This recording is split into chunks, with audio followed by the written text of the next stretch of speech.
में बैठे थे लोग, जगह कब्जा करने में इतना लोग ने खर्चा नहीं होता। अरे इधर को बोलते हैं अपॉर्चुनिटी।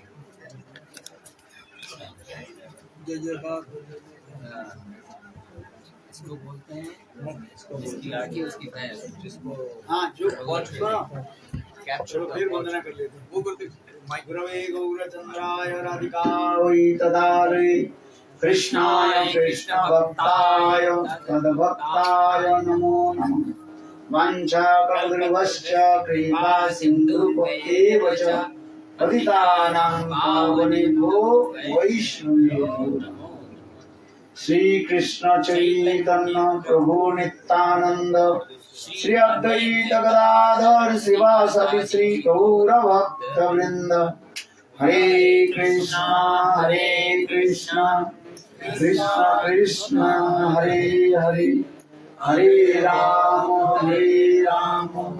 राम राम हरे हरे।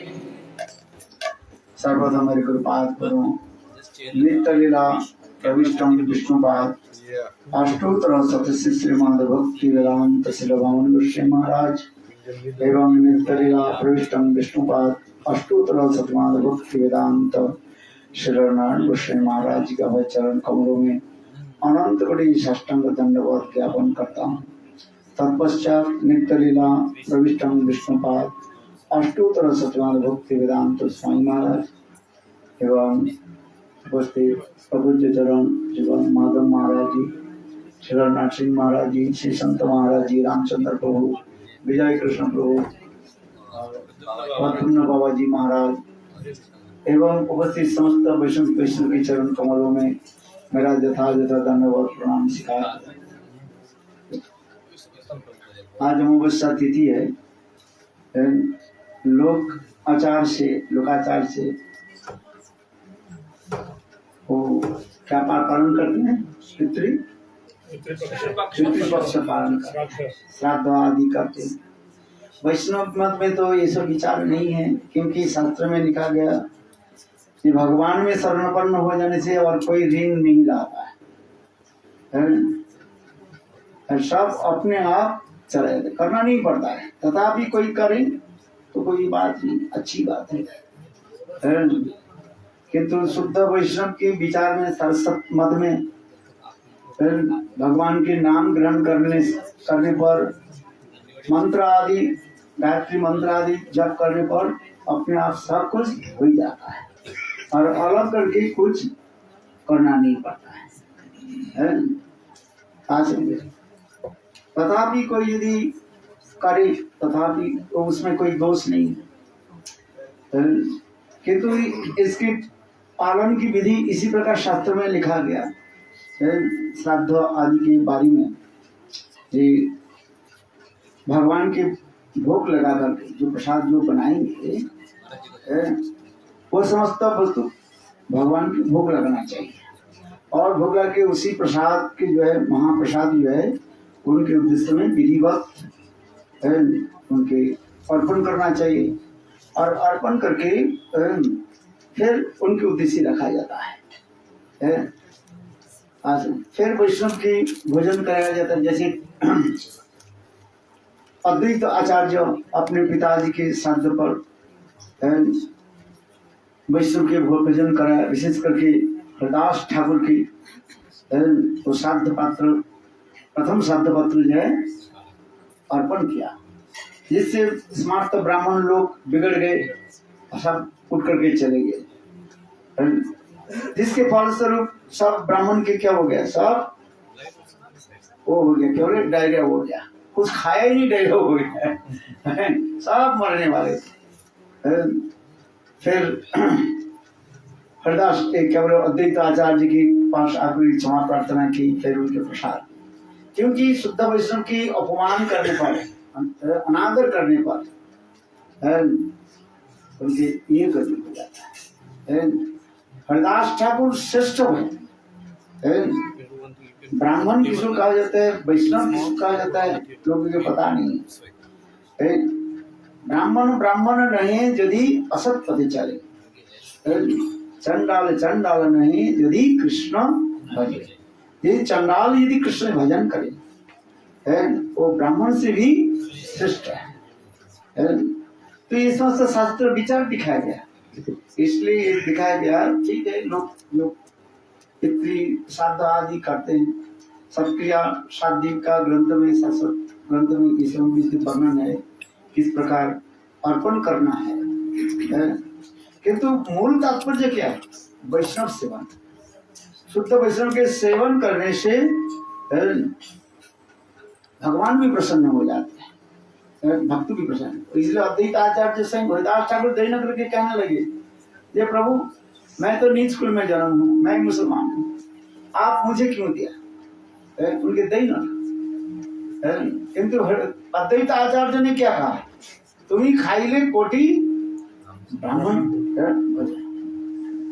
देखो, इसलिए अद्वैत आचार्य अपने विचार पर स्थिर रहे, ये सब दिखाया। तो शुद्ध वैष्णव की सेवा करने से बड़े सैकड़ों ब्राह्मण की सेवा हो जाता है। तो एक पाखंड में गौर गोविंद गोस्वामी जी के पाखंड में आप लोग के निकट मैं बोल रहा था, तो एक ब्राह्मण जो था, 3 ब्राह्मण था, किसी प्रकार से जो है वो भजन कर लिया, मानी ठाकुर को भोग लगाया नहीं, और उसको अर्पित करके भूत प्रेत के जो श्राद्ध करते, स्मार्त विधान से भूत प्रेत के श्राद्ध करते हैं लोग। तो भूत प्रेत के श्राद्ध की जो वस्तु जो है, चकाचक जो बनाया था, लड्डू कचौड़ी और अनेक प्रकार की जो बना था, वो क्या की, वो भजन किया। भजन करने के बाद उसकी मृत्यु हुई। मृत्यु के फलस्वरूप उसकी क्या, मृत्यु के बाद उसके क्या हो गया? भूत होकर जन्म लेना। साउंड कम कर दो। तो भूत होकर के जन्म लिया है, और जब भटकने लगे है, तो भूत जनी से कैसे वो छुटकारा पाए, उसको उद्धार कैसे होगा?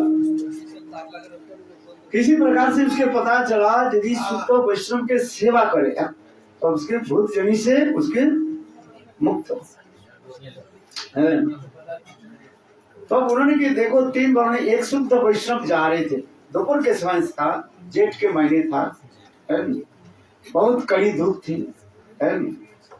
चिलचिलाती धूप पड़ रही थी। एक गांव से दूसरे गांव में बीच में जो है बिल्कुल जैसे खेती था, गर्मी के समय धूल उड़ रही।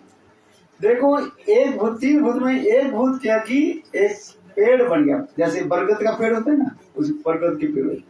भूत की ये होता है, वो जैसे चाहे ऐसे भी वो रूप धारण कर लेते हैं। जो देखो वो भूत ने क्या की, बिल्कुल मैदान में और विशाल एक बरगद के पेड़ धारण कर। देखो संत महात्मा जा रहे थे, शुद्ध वैष्णव जा रहे थे, और उनके चलते चलते थकान आ गया, धूप चिलचिलाती थी, और यहीं पर देखा क्या सुंदर पेड़ है, पेड़ के नीचे, और बरगद के पेड़ के नीचे बैठे। और दूसरी भूत क्या की, देखो उसके लिए भोजन दिया। भूत भी भोजन कराते हैं, मनुष्य के उदाहरण कर, जैसे हमारे गुरुदेव जो है भक्त महाराज अनेक ये सब कथा सुनाते थे। जब हम लोग मठ में नए आए ना, उस समय गुरुदेव ये सब भूतों के अनेक कथा सुनाते थे। उन्होंने कितने भूतों के जो है उद्धार कर दिया। लोग ये कथा सुन करके बोले, हंसते रहते, भाई ऐसे थोड़ी होता है, ऐसे नहीं। भूत के विवाह भी कराया गुरुदेव ने, कितने भूतों की विवाह भी कराया। हाँ समझे। और लकी भूत वैष्णव से विवाह हो गया, विवाह करा दिया। हाँ, और गुरुदेव के जो है अनेक प्रकार जो है भोजन सामग्री भी दिया, फल आदि दे गुरुदेव। बहुत लंबी कथा है, उसमें तरफ नहीं जा रहे। तो देखो एक भूत क्या की, और एक भोजन दे, और तीसरी भूत जो है उनके लिए जल की व्यवस्था कर। देखो वो मैदान में पानी नहीं है, और पानी की बात है। देखो शुद्ध वैष्णव वही पेड़ के नीचे बैठ करके वो भोजन किया।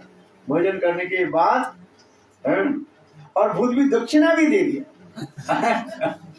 पहले शास्त्र में कहते हैं दक्षिणा के बाद होते हैं ना, लोग कहते हैं भाई तुम लोग दक्षिणा की बात क्यों करते हो, पैसा की बात क्यों करते हो? शास्त्र में लिखा गया, देखो दक्षिणा देने पर पूर्ण तो होता है? हम लोग के बंगाल में एक शब्द है खनाल वचन है? क्या है? खनाल वचन है? देखो ब्राह्मण वैष्णव के दक्षिणा देने पर पूर्ण हो जाता है। वो पैर है, बंगला पैर है, दक्षिण तरफ से यदि हवा चले वो बाढ़ भी उतर जाएगा, नीचे हो जाएगा। ये बाढ़ चलती है ना, बामुन बादल हाँ, बान दक्षिणा पहले जा। हाँ महाराज जी बोल रहे हैं, बामुन बादल और बान दक्षिणा पहले पहले जाना। ब्राह्मण माने ब्राह्मण, बादल हवा, जो बादल जो छाए जाते हैं ना, और बान बाढ़ होती है, आती है। अरे दक्षिण तरफ से यदि हवा चले तो बाढ़ समाप्त हो जाए, आएगा नहीं। और ब्राह्मण वैष्णव के दक्षिणा दे दो, आपके पूर्ण हो जाए। ये शास्त्र में है। हम जब करते हैं अंत में बोलते हैं, कोई भी कार्य शुभ कार्य करे उसमें लिखा है यथाशब्द क्या करना चाहिए, दक्षिणा देना चाहिए। लोग उसके सुनते के बाद तुम लोग पैसा कमाते हो, लोग उल्टी समझते हैं, किंतु उसमें शास्त्र में लिखा है ये जब तक तुम दक्षिणा नहीं दोगे तुम्हारी वो क्या होगा, पूर्ण नहीं। और उसे दक्षिणा दे दिया, देखो ये 3 भूत जब दे दिया ना, फिर वो भूत जल्दी से मुक्त हो गए। और देखा कोई पेड़ भी नहीं है, बरगद की पेड़ भी नहीं है और कुछ नहीं। इसलिए गौरबंद महाराज ये कथा सुनाते थे, उनके एक ग्रंथ में लिखा है, पढ़ना उसमें। तो उसी प्रकार कहते हैं, देखो कहीं भी अपघात में किसी भी प्रकार मृत्यु हो, इसलिए ब्राह्मण वैष्णव की सेवा करने पर, भोजन कराने पर और दक्षिणा देने पर वो मुक्त होकर के भगवत धाम में चले जाते हैं। रामानुज जी कथा तो नहीं गए, महाराज जी बोलेंगे और विष्णु जी बोलेंगे। रामानुजाचार्य जी की भी कथा है। रामानुजाचार्य जी की वो भजन किया, भजन के बाद उनके उच्छिष्ट जो है एक पेड़ के नीचे रख दिया, और उस पेड़ के ऊपर जो है एक कौन सा भूत रहती थी, और वो भूत सर्वरूप धारण करके वो भजन कर लिया, उसे पता नहीं था।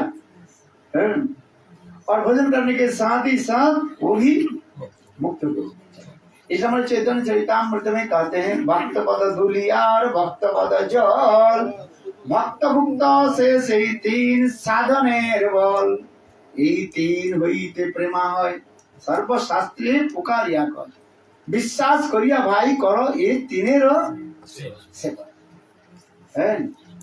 इसलिए कह रहे हैं ये भक्त पद धूलि, शुद्ध भक्त के चरण धूलि और चरण धूलता जल चरणामृत और उनकी उच्छिष्ट अवशिष्ट, ये तीनों विश्वास के साथ ग्रहण करें, आपके हृदय में उसकी अवश्य ही क्या होगी, प्रेमाभक्त। ये विश्वास करके सेवा करना चाहिए। तो ये समस्त विचार दिखाया गया, तो इसमें कोई संशय नहीं है। शुद्ध भक्त के चरण धूलित जल है, जिसके चरणामृत कहा जाता है, उनके उच्छिष्ट है। ये तात्पर्य क्या है, केवल देखो गुरुदेव का दे बोले चरण धूलित के जोर से, जैसे वैष्णव जा रहे हैं, वो शुद्ध वैष्णव देना नहीं चाहते हैं, शुद्ध वैष्णव के वो देना नहीं चाहते है, उसके दीनता है, वो देना नहीं चाहते है। तो क्या करो, बोले कैसे मिले, बोले वैष्णव चल रहे, उसके क्या करो, पीछे से धक्का दे दो बोले ऐसे नहीं, ऐसे करना नहीं चाहिए। और उनके दिखा करके ले, ये भी उन्हें नहीं चाहिए, जब मैं कितना बड़ा, मैं महाराज गुरुदेव आपके चरण धूलि में दे रहा हूँ, लोग दिखाने, इसलिए क्या लोग दिखाना उचित है, लोग के दिखा करके ये भी उचित है। नहीं तो कभी, और फिर दिनोता यथार्थ दिनोता नहीं है, वो भी बेकार कहा जाता है। उसे एक गुरुदेव कथा सुनाते थे, एक गेहूं की खेती था, छोटा छोटा पौधा हो गया, और उसके बीच में जो छोटा रास्ता था, केवल एक व्यक्ति जा सकते आ सकते हैं, उसमें एक उस तरफ से एक वैष्णव आने लगे, इस तरफ से एक वैष्णव आने लगे, एक दूसरे के देख करके प्रणाम करने लगे। बोले अरे मुझे प्रणाम को मत करो, मैं अधम हूँ। बोले नहीं मैं अधम हूँ। अरे भाई चरण धूलि दो, वो उसके बोले नहीं मैं अधम हूँ। वो उसके क्या एक दूसरे के चरण धूल ले लेने के लिए क्या कि एक दूसरे के ऊपर चढ़ गए और एक दिन वो क्या करे नहीं वो लोट खाने लगे। और उदाहरण देखा जैसे खेती है, खेती वाले देखिए हमारे गेहूं के क्या कर रहे हैं, ये वो कह रहे क्या कर रहे हैं, क्या कर रहे हैं? मैं अधम हूँ, वो कह रहे मैं अधम हूँ। और वो खेती के जो मालिक है ना बोले ये अधम अधम करके मेरा सारे गेहूं के क्या करें, वो एक डंडा लिया और ये क्या बोले तुम अधम, दोनों अधम है और मैं क्या करता हूँ धमाधम पिटाई करता तो दोनों वैष्णव पकड़ के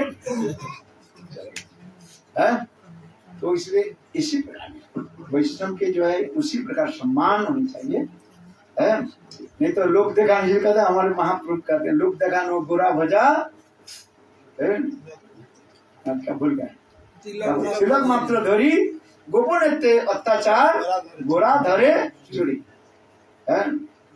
एक वैष्णव पदावली है, लोगों के दिखाने के लिए तिलक लगा देते हैं ऊपर से करते हैं किंतु वास्तव नहीं करते वो वैष्णव है। ये सब छल कपट है, इसलिए कहते हैं छल कपट को त्याग दे करके यथा जो है वैष्णव से, इसलिए कहते हैं वैष्णव सेवन ना करे जे जान कि हमें तारे गति। वैष्णव सेवा होनी चाहिए मंचा गुरु कृपा सिंधु वैष्णव। हम लोग तो 7:30 बजे से हम लोग बैठे हुए कीर्तन कर रहे हैं क्योंकि उन्होंने कहा कि उनको भी जाना है। ठीक है 7 बजे आ गए, 7 बजे आ गया। हम तो उधर से 5:30 बजे हरि कथा शुरू किया, 6 बजे 5 बजे हरि कथा शुरू किया, 5:10 पर हरि कथा शुरू किया 6 बजे खत्म। और फिर 6:30 बजे मैं पड़ गया, फिर यहाँ पर 7 बजे आ गया। अच्छा